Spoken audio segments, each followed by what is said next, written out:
Hi, Paul Bedford here from Retention Guru, and in this clip, with data that we originally generated back in 2014, the best part of a decade ago, I talk about the impact of interaction and the effect that has on member retention. Now, you'll hear me talk about the business it was in, you'll hear me talk about the challenge we had. Afterwards, I'll talk about some other things that I think you should take care of or be aware of that we've learned since that time. For now, just enjoy the session. What you're looking at here is a study that we did with Fitness First. It was a study where we had 16 clubs in our sample. We took those 16 clubs and randomized them into two groups so that the types of customers and the types of clubs were equally matched in both groups. One group of 8 clubs received a one-day training on interaction. The other group didn't receive any training at all, so they worked as the control group.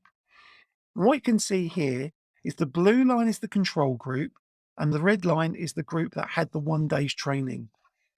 Now, the 1 day's training was on confidence building, approaching and introducing yourself, asking appropriate questions, and prompting next visits. And what you'll see here is if you were to draw a line up between the blue and red lines at 12 months, the difference there is a 44% renewal rate difference. There isn't one operator I know that wouldn't benefit from increasing their renewal rate by 44%. What was interesting was that this work was commissioned. We did the research, we showed them the results.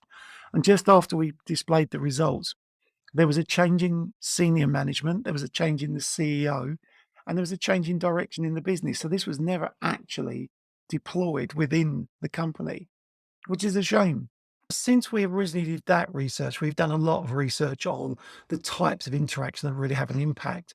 And some of the most impactful interactions are those that talk about a behavior change or creating a change in people's behavior. Often you can't have those types of conversations the very first time you speak to somebody. You have to build rapport. But one of the things that we have seen happen is that if I interact with you, the chance of you turning up increases. If you turn up, chances of me interacting with you go up. If I interact with you, chances of you turning up. So you get this virtuous cycle.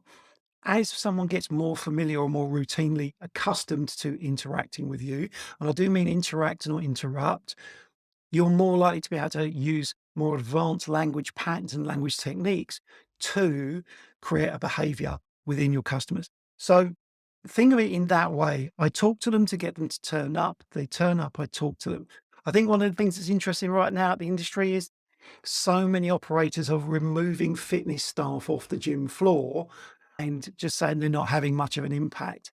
It'd be interesting to see the impact that has on retention. Now, if they're not talking to customers, there's no point in them being there.